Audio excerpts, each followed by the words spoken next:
Stood by and allowed my wife to almost end my son's life. I was happy she did it. My son was very troubled. If you have seen the movie We Need to Talk About Kevin, it will really help to understand what I'm talking about. The only difference is that in the movie, the boy appears normal to his father and only reveals his true nature to his mother. With my son he didn't have that mask. His insane behavior was the same with everyone. From the day he was born, my son just came out wrong. He was planned, my wife and I tried to get pregnant and were ecstatic when he was born. He was wanted and loved. We showered affection on him and really tried to give him a happy childhood. But from the day we brought him home from the hospital, he was miserable. He cried for 13 months straight. I'm not exaggerating, 13 months without a break. He cried until he had no voice left and kept crying. You could see his little face scrunched up and no sound coming out, totally hoarse. There were times he would literally be crying in his sleep. I've never seen or heard of any other kid able to do that. We brought him to doctors, specialists, tried changing his diet, held him, rocked him, toys, swaddling, music, mobiles, everything we could think of. Nothing worked. 13 months of grating, grinding, no sleep hell. Once he got over the crying stage, we thought we were out of the woods. But it quickly became clear that for some unknown reason, he was just angry at being alive. I never saw that kid have a genuine, joyous smile once in the time I knew him. I saw him grin a vicious, horrible grin many times, taking a perverse pleasure from causing pain or suffering or breaking a rule, but a smile from real pleasure at something nice? No, never. Not once. He had no interest in anything positive. He was fueled by hate, and everything he did was bent toward that. As soon as he could walk, his mission in life was to destroy things. He would break or try to break anything that came in his range, smash it, chew it, throw it in the toilet, whatever he could.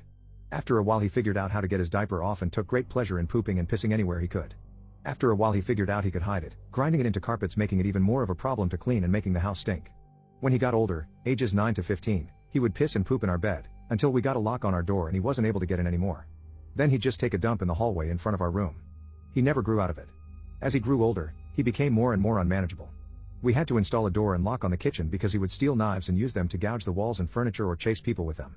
When he was 10, he stabbed me pretty good in the hip. I still have the scars. As he grew older, he grew darker. He moved into setting things on fire, and torturing local animals. There was a stray dog that hung out around the park near our house. My son blinded it in one eye with a fork. He would dip cats' tails in gasoline and light them on fire. Of course, we had the kid in therapy. He saw a psychiatrist twice a week, and had God knows how many different medications prescribed to him over the years. Nothing worked. Therapy didn't work. Meds didn't work. Nothing worked. He was like a poison cloud of hate and fury lashing out at anything in his reach. When my son was 16, my wife got pregnant again. I can't tell you how different our reaction was. Instead of joy, we felt horror. In the end, we decided that my wife would have the baby, and if it turned out evil we would put it up for adoption. We knew we just couldn't do it again with another child like our son. We had a daughter. She was normal. Suddenly we saw what our lives should have been like the whole time, how things would have been had our son not been himself. She was happy. She was normal. I can't describe the relief and happiness that we both felt. I don't have the words for it. When we brought our daughter home he started acting out even more. I didn't think it was possible, but he took it up another notch. At this time he was 17, and we were having blowout screaming matches daily. After the birth of our daughter, my relationship with my son was almost entirely gone. Our only real interactions were screaming at each other. My wife was even worse with him, she just had nothing left. He started spending more and more time out of the house, which was a blessing for us. I have no idea what he got up to out in the world, but we were just happy it wasn't being inflicted on us. As a consequence of our son's behavior, we had invested heavily in locks around our house. All of the cheap, thin interior doors in our home had been replaced with thick, dense wood doors that couldn't be kicked through, equipped with keyed locks that my wife and I carried keys to. I was not locking my son in rooms like a prisoner. He had free reign of the house and could come and go as he pleased. My wife and I would lock ourselves in rooms to protect ourselves from him. He had turned us into prisoners in our own home. On the day in question, I had fought with my son in the morning and he had left the house in a rage. My wife and I were enjoying some peace and quiet in the kitchen while our daughter napped in our bedroom. And then my daughter began crying.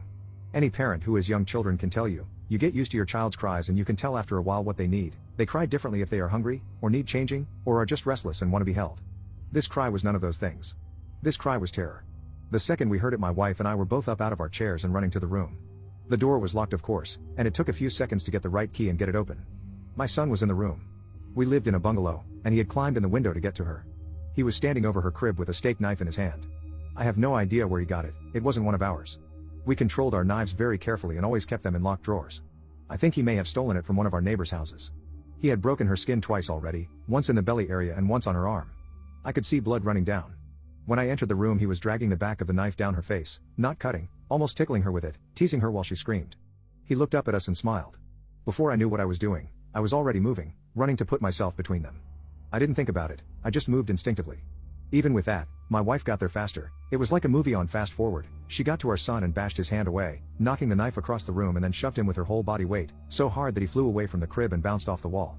I picked up my daughter and held her while my wife screamed us. The worst part was the look on my son's face as he stood there. Just nothing. Blank, dead, there was nothing in his eyes, no emotion. He looked like an alien to me. I watched my wife take a step toward him. I could have reached out and stopped her, but I didn't. She stepped forward again, very close to him. I could have stopped her again. But I didn't. She waited, looking at him for maybe 3 to 5 seconds without moving. And then she punched him in the face. Now until this point, you may have been picturing my wife as a typical woman, small frame, dainty, delicate. This is not the case. My wife does have a small frame, but dainty and delicate she is not, never has been since I've known her. Since her early teens, my wife has been a boxer. MMA didn't exist back then, but karate and boxing were big in those days, and my wife was a very talented amateur. Neither of us had ever laid a hand on our son in anger before, but something broke in her that day, and all the years of anger and pain and sorrow and frustration just came pouring out. When she hit him, his head snapped back and blood started pouring out of his nose. He hardly reacted, he just looked at her with this shocked expression like he didn't know how to process what had just happened. She waited another second. And then she hit him again. I could have reached out and stopped her. I could have dragged her out of the room, taken her away, calmed her. I didn't. I just stood there and watched while she systematically started to pound him to a pulp. Every time he brought his hands to cover one part, she would blast him somewhere else, body, head, over and over. He started screaming, crying out, yelling for her to stop. It's the most genuine reaction I'd ever seen him have to anything in his whole life. But she wasn't stopping. I watched her ramping up, hitting harder, faster, working him like a heavy bag.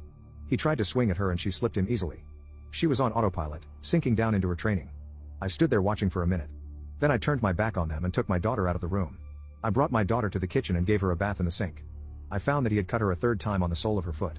All the cuts were superficial. I cleaned her up and held her until she calmed. I put polysporin and band-aids on her cuts. In our bedroom, I could hear my son screaming, calling my wife horrible names, telling her he would cut her head off and abuse her corpse. After a while, I didn't hear him saying anything anymore, didn't even hear him crying out.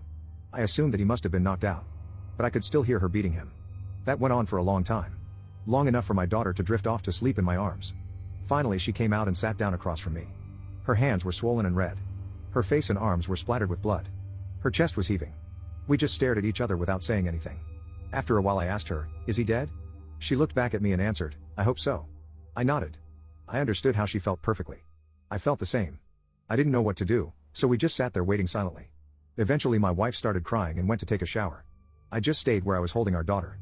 After a long while, I heard moaning and sobbing coming from our room. It turned out that my son wasn't dead.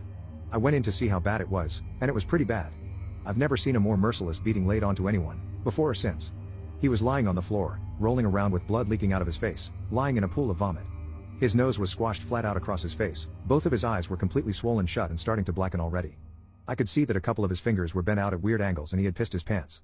I think he must have been missing teeth, but I couldn't see any on the floor and I couldn't see inside his mouth. His lips were all puffed up and swollen.